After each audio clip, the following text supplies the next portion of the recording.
agendanya hari ini apa, Bang? Baik, hari ini kami mendatangi Divisi Propam Mabes Polri untuk melaporkan Kapolsek Cidahu Sukabumi atas kejadian yang terjadi pada tanggal 27 Juni 2025 di Cidahu, Sukabumi, Jawa Barat. Yang mana menurut kami menduga Kapolsek Cidahu Sukabumi pada saat adanya pembubaran retret di Sukabumi, menurut kami diduga Kapolsek AKP Endang Slamet diduga tidak profesional dan tidak netral dalam pembubaran. Bahkan ada kata-kata seorang Kapolsek pada saat pembubaran lagi kios-kiosnya masa, seorang Kapolsek kami menduga sampai mengatakan bahwa tempat ini atas nama undang-undang kami tutup. Dan kemudian dia juga menyampaikan seperti yang video yang beredar bahwa tempat ini telah digunakan di luar dari agama kita. Artinya ini menurut kami justru memancing, memanasi masyarakat sehingga masyarakat tambah chaos. Seharusnya seorang Kapolsek yang bisa mengademi ataupun bisa mengayomi ataupun bisa menghadap pembubaran tersebut, menurut kami malah sebaliknya. Gitu. Mungkin rekan saya menambahkan. Ya, agenda kami selanjutnya kami akan membuat laporan polisi terhadap kepala desa, RT dan tersangka yang sudah ditahan untuk delik penistaan agama.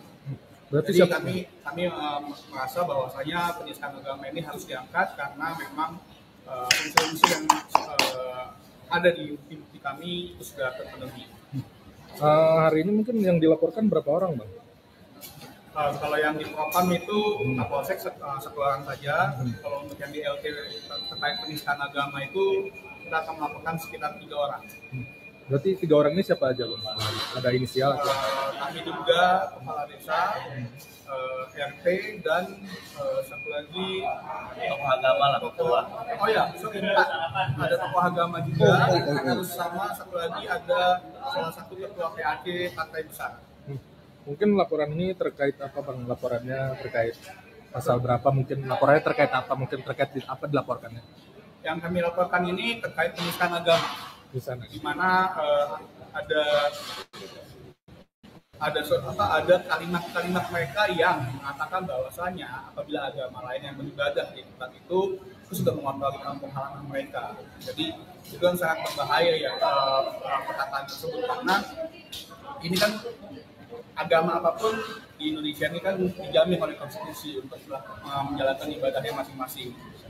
Jadi mereka sudah melanggar konstitusi juga gitu. Jadi mereka melanggar hak manusia untuk beribadah di negara ini. Bukan karena adanya masalah itu kan menyebabkan trauma juga di bagian Ya. sehingga tidak mau pergi ke gereja. Apakah dalam yang itu juga akan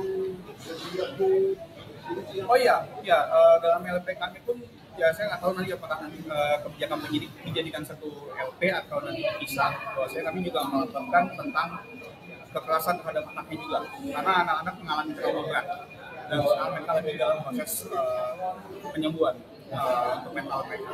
Berarti itu salah satu alasan nantinya mau datang ke Komnas ya? Oh iya, nanti sekitar jam 3 kami sudah berkoordinasi, kami diundang ke Komnas HAM. Tambahan. Kami cuma minta untuk Propam Mabes Polri untuk tegak lurus dan tidak berpihak, karena kan yang diduga dilakukan oleh Kapolsek Cidahu itu terlihat sangat berpihak ke salah satu agama, sedangkan dari pasal 28 Undang-Undang Dasar 1945 sudah dijelaskan setiap orang berhak memeluk agama dan beribadat menurut agamanya. Setiap orang berhak atas kebebasan meyakini kepercayaan sesuai dengan hati nuraninya. Karena sudah jelas, jadi kami minta proses hukumnya bisa ditegak luruskan, bisa diproses secepatnya juga.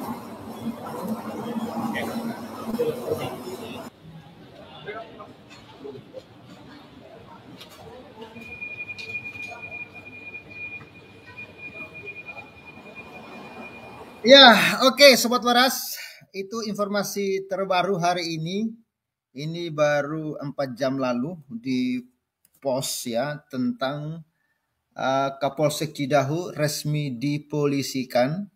Bukan hanya Kapolsek aja yang dilapor ke Propam Polri, tetapi juga ada Pak RT. Pak RT juga sudah dilaporkan lalu Pak Kades yang kemarin koar-koar ya, manusia bajingan itu bahkan salah satu tokoh agama. Ya, ini kemungkinan ustadznya, kalau bukan ustadznya ini yang dari tokoh MUI. Ya, ini juga sudah dipolisikan. Memang ini pertarungan besar kawan-kawan. Ini nggak mudah ini kawan. Ini nggak mudah ini ya. Pertanyaan saya, mampukah polisi menangani kasus ini? Karena ini berhadapan dengan ada ustadz ya, diduga mungkin juga ini tokoh MUI tapi tadi mereka tidak menyebutkan, tapi mereka mengatakan tokoh agama. Itu bisa ustadznya, itu bisa MUI-nya, lalu ada kadesnya di situ, ya kawan-kawan, ada RT-nya, ada kapolseknya. Wah, ini menarik. Dan ini mereka dilaporkan atas dugaan penistaan agama. Mereka lah provokator di balik penghancuran rumah retret dan juga salib yang ada di Cidahu. Pertanyaan saya, mampukah polisi menangani kasus ini? Ya, ini sudah berlarut ya sekitar 1-2 minggu kawan-kawan. Tapi polisi stagnan, hanya terbatas di 8 orang yang dilaporkan. Ya, dan yang ditangkap baru 8 orang. Ya, baru 8 orang. Artinya belum ada perkembangan apa-apa nih. Bahkan polisi pun belum mengeluarkan pernyataan terbaru terkait kasus ini. Saya lihat cenderung senyap gitu loh. Tapi kita bersyukur ini kuasa hukum dari korban ini terus bergerak kawan-kawan, dan kita bantu viralkan ini ya, bantu viralkan supaya informasi ini jangan tenggelam ya, jangan tenggelam kawan-kawan. Kalau tenggelam ini kasihan. Apalagi ini pertarungan besar ini menghadapi Kapolsek, mampukah polisi gitu loh ya. Mampukah kepolisian Republik Indonesia, mampukah Propam untuk menangani Kapolsek yang diduga intoleran ini? Nanti saya akan tunjukkan kepada saudara bagaimana video intoleran yang ditunjukkan oleh Kapolsek ini. Kita akan tunjukkan videonya nanti. Ya, belum lagi Kades, Pak RT, tokoh agama, tentu tokoh agama Islam ya, yang dipolisikan juga hari ini. Ya, jadi hari ini mereka sudah dipolisikan. Apalagi kalau dia tokoh agama Islam dan pengurus MUI, aduh, apakah ini mampu polisi mengerjakan ini gitu? Atau polisi justru ujung-ujungnya materai 10.000 lagi, ya ujung-ujungnya kita damai, ya kan? Ini berbahaya karena bayangkan ini Kapolsek ini memang benar-benar luar biasa ya kawan-kawan ya. Mereka, saya akan tunjukkan videonya bagaimana dia berteriak-teriak gitu kawan-kawan di depan masyarakat, termasuk kadesnya juga katanya tempat ini akan kita tutup katanya karena ini dipergunakan sudah tidak sesuai dengan agama kita. Wah, gile kawan-kawan ya. Ya, ini benar ya, ini kasus sensitif ya, aparat tidak berani proses ya. Kita tunggu gitu. Kita tunggu netralitasnya kepolisian. Kita tunggu kerja nyatanya kepolisian. Mampukah kepolisian memproses orang-orang yang sudah dilaporkan ini? Jangan sampai hanya habis di laporan dan selesai begitu saja. Ada yang mengatakan tidak mampu. Biar sekalipun Kapolri Kristen tapi tak berdaya. Parah. Wah, banyak masyarakat yang pesimis ya kepada kepolisian ini ya. Pesimis ya. Walaupun dilaporkan ini akan sulit ya. Laporan udah tertangkap, laporan selesai. Ya, laporan sudah masuk. Kita lihat bagaimana pemerintah dan pengadilan bersikap adil atau tidak. Ini kawan-kawan, ada yang mengatakan 2030 bubar, sinyal ada. Ya, villa yang dijadikan rumah retret tapi gebrek dan persekusi properti pribadi hancurkan. Ya, pribadi yang dihancurkan, tapi oknum bebas ya. Itu katanya ada handphone yang hilang. Ya, dan lain-lain kawan-kawan. Kalau kita sadar, inilah perilaku yang akan membawa negeri kita menuju kehancuran. Wah, ini berbahaya kawan-kawan. Jangan lupa di like guys ya. Masih banyak sebenarnya masih banyak yang belum tertangkap ini kawan-kawan. Ya, menegakkan hukum tapi malah polisi melanggar hukum. Ya, katanya mereka itu penegak hukum, tapi mereka lah yang melanggar hukum ini kawan-kawan. Kapolsek Cidahu harus dipecat, PDTH dan dipidanakan, termasuk Kades ya. NKRI dan dunia marah karena penistaan salib agama. Ya, Jadi kita akan, ini kawan-kawan, saya juga akan share nanti ada sebuah video, di mana video tersebut memperlihatkan ini ya, bagaimana suaranya Pak Kapolsek dan Pak Kades yang benar-benar provokator kawan-kawan.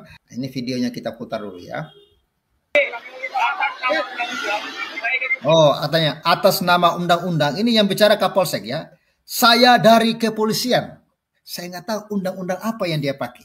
Dia mengatakan saya atas nama undang-undang, saya dari kepolisian. Oh, akan menutup tempat ini. Hubungannya apa gitu loh? Hak Anda menutup tempat ini apa? Apakah sudah melewati proses pengadilan atau apakah ini tanah sengketa atau apa? Tiba-tiba dia langsung mengatasnamakan undang-undang. Aduh, kalau sampai kepolisian tidak menindak dan memecat orang ini, mah keterlaluan ini ya. Kalau sampai kepolisian tidak menindak Kapolsek ini, keterlaluan kawan-kawan. Sangat-sangat keterlaluan.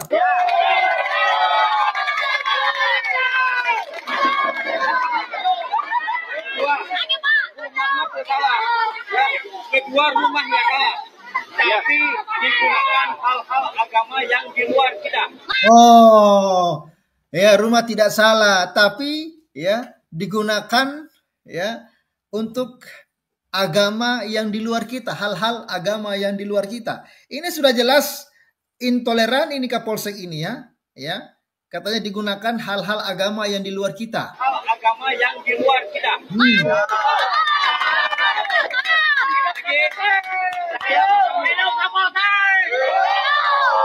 Oh, Kapolseknya disenyum sanjung, hidup Kapolsek gitu ya.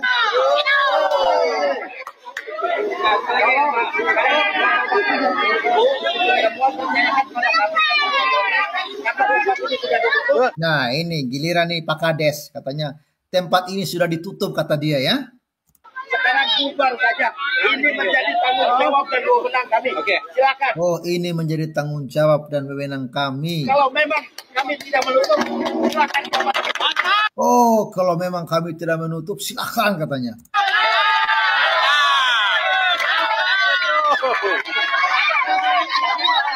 Wah, ini siapa lagi yang pakai topi kopiah ini kawan-kawan ya? Sepertinya dia belum puas ya.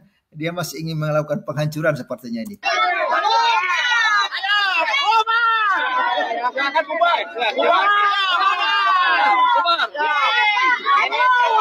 Disindir banyak orang, akhirnya Ketua Komnas HAM buka suara guys. Dia mengecam keras tindakan di Cidahu, Sukabumi guys. Jadi kita tonton aja langsung guys, ini dia videonya. Kekerasan dan pemberhentian ibadah di hadapan anak-anak, apapun latar belakangnya, adalah bentuk kekerasan psikis terhadap anak. Dan tentunya ini pelanggaran serius terhadap anak.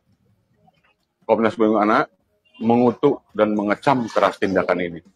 Kepada Polres Sukabumi, kami menuntut untuk ditindak tegas para pelaku, karena tindakan ini adalah tindakan pidana.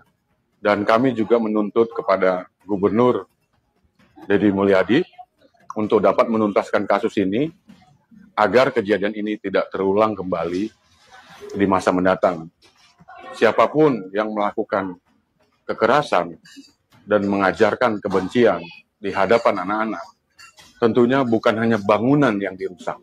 Justru yang dirusak adalah masa depan bangsa ini. Selaku warga desa Cidahu, Kecamatan Cidahu, Kabupaten Sukabumi, dan juga selaku Ketua Himpunan Pengelola Wisata Alam Cidahu, dan juga sebagai warga Masarani yang sudah tinggal selama 25 tahun berdampingan dengan saudara-saudara saya yang beragama Muslim. Saya merasakan sendiri bahwa di Cidahu aman, damai, tentram, dan bersatu. Dan di belakang saya ini berkumpul para remaja, orang tua dari gereja di Jakarta dan teman-teman dari sekitar desa Cidahu yang berkegiatan di tempat ini. Mereka aman-aman saja. Cidahu 5 Juli 2025. Aman, damai, tentram, bersatu. Assalamualaikum warahmatullahi wabarakatuh. Saya UBS sebagai Sri Mandangdut Indonesia UNESCO. Saya sebagai warga Kabupaten Sukabumi, saya merasa aman, tentang damai dan bersatu. Di desa Cidahu dan di desa dan di kecamatan Cidahu, saya muslim mayoritas yang berdampingan dengan saudara-saudara saya yang beragama Nasrani dan agama yang lainnya yang minoritas. Cidahu 5 Juni 2025. Aman, damai, bersatu. Nah, hari ini di Jawa Barat ini terjadi lagi. Target saya adalah penjarakan orang itu. Walaupun dia satu agama dengan saya, umat Islam. Tapi penjarakan karena itu otaknya otak kotor. Gitu loh. Tidak menghargai perbedaan. Dia tidak menghargai kebinekaan. Dia tidak memahami Pancasila. Gitu loh. Kalau berbicara masalah ibadah harus izin, lakukan persamaan hak terhadap hukum. Betul. Nah, umat Islam juga banyak kok yang teriak-teriak zikir-zikir sampai tetangga keganggu. Ya. Ya. Betul. Umat Islam juga kalau ngadain acara kadang-kadang juga nggak menghargai umat Kristiani yang lainnya. Nggak menghargai umat Hindu apa segala, teriak-teriak semaunya, nggak izin lagi. Gitu loh. Kita nggak usah egois lah. Saya sebagai umat Islam ya yang mengedepankan kasih sayang tidak suka dengan ada kejadian ini. Biarkan aja hukum berjalan. Buat efek jerah, biar mereka nggak ketemu anak istrinya. Karena bajingan-bajingan semua itu. Gitu loh. Dengan adanya peristiwa intoleran ini saya muak melihatnya. Lagi-lagi damai lagi, dan otak-otak kotor yang melakukan kejahatan itu bebas berkeliaran. Jangan penjarakan bila perlu seumur hidup manusia kayak gitu. Itu mengganggu stabilitas nasional. Tapi kan mendamaikan boleh saja, hukum jalan terus gitu loh. Betul. Biar ada efek jerah. Kalau enggak nih si otak-otak kotor seperti yang dilakukan oleh oknum orang Sukabumi ini ya. Ini juga harus dipenjara. Saya nggak tahu ya Sukabumi di mana ya, karena istri saya juga orang Sukabumi. Nggak tahu saya Sukabumi di mana. Oknum ya, bukan nggak semua orang Sukabumi, karena orang Sukabumi itu banyak yang baik. Bang, ini tokoh agama dan masyarakat Cidahu juga sudah memberikan statement. Oh, di Cidahu itu? Ya, Cidahu. Dia itu bilang bahwa ya dia meminta untuk hal tersebut itu tidak dibawa ke jalur hukum nih Bang. Itu gimana tuh? Saya nggak setuju. Penjara aja. Kebiasaan udah ratusan kali kok intimidasi terhadap kaum minoritas. Kenapa selesainya dengan damai? Damai boleh saja, damai ya damai. Untuk meringankan hukumannya nggak apa-apa damai. Tapi tetap di penjara. Kalau besok terjadi lagi perdamaian lalu dilepaskan lagi nih otak-otak kotor nih, saya yakin akan ada lagi peristiwa seperti ini lagi. Nggak akan ada kapok-kapoknya. Betul, setuju itu. Penjarain aja. Nggak usah takut-takut. Salim. Diseret-seret, hancurin, sampai dibuang ke sungai. Oke, barbar sekali nih. Salam saudara-saudara, itulah dia video yang baru saja kita tonton tadi videonya. Saya percaya saudara yang menonton video ini pasti menyimak dari awal pertengahan sampai selesai. Jadi kejadian yang terjadi di Cidahu, di dalam video yang sudah beredar kita melihat bahwa oknum yaitu Kapolsek yang ada di Cidahu adalah salah satu provokator. Sehingga di video itu kita bisa melihat dia mengatakan atas nama undang-undang kami menutup tempat ini. Dan di situ kita melihat bahwa sebagai Kapolsek, orang ini bukan malah mendamaikan, tetapi malah menjadi garda terdepan untuk melakukan hal yang disebut dengan intoleran, dengan membubarkan ibadah agama orang lain di luar agama mereka. Seharusnya sebagai seorang Kapolsek, dia harus sadar bahwa dia adalah Kapolsek bukan untuk satu agama saja, tetapi untuk seluruh agama, khususnya yang ada di daerah Jawa Barat sana. Nah, tetapi di situ kita melihat dia banyak melanggar. Yang pertama, dia melanggar undang-undang. Dia mengambil hak agama orang lain yang melakukan ibadah mereka. Karena undang-undang mengatakan bahwa setiap kita, warga negara Republik Indonesia, diberi hak kebebasan untuk melakukan kegiatan ibadahnya menurut agama dan kepercayaannya. Jadi yang pertama, dia mengambil hak agama orang lain. Yang kedua, ya, dia mengatasnamakan undang-undang menutup tempat itu. Ya, yang ketiga, orang ini ya mencari pemimpin untuk membubarkan ibadah di tempat itu. Seharusnya sebagai pemimpin, sebagai Kapolsek yang ada di Cidahu, dia menegur intoleran ini. Ya, dia memberi nasihat kalau tidak bisa diberi nasihat, dia harus memberi peringatan keras tanpa takut dan gentar, karena dia harus melakukan kebenaran. Ya, dia harus menjunjung tinggi seharusnya yang namanya toleransi. Sehingga pelaku-pelaku intoleran yang datang menyerbu orang-orang Kristen di sana, mereka sadar apa yang mereka lakukan itu salah. Tetapi ketika kita melihat perlakuan seorang Kapolsek Cidahu ini, seolah-olah pelaku intoleran yang membubarkan ibadah itu, mereka berpikir mereka benar. Mereka berpikir apa yang mereka lakukan itu adalah hal yang baik. Ya, sedangkan Kapolsek saja mendukung kami. Berarti yang kami lakukan itu benar dan baik. Itu menurut pemikiran mereka. Tapi menurut undang-undang, apa yang mereka lakukan itu salah. Mereka adalah oknum-oknum intoleran. Dan mereka harus mendapatkan sanksi sesuai dengan apa yang mereka perbuat. Kenapa perlu? Apakah orang Kristen memaafkan mereka? Ya, orang Kristen memaafkan mereka.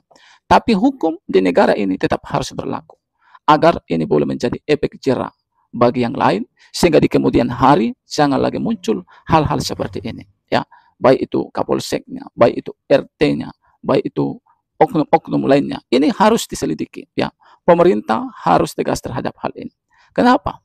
Karena dalam satu negara itu, kalau hanya ini saja yang perlu diurus, terus-menerus mengurus ini, maka perkembangan negara kita, Indonesia ini, akan susah berkembang. Kita akan ketinggalan.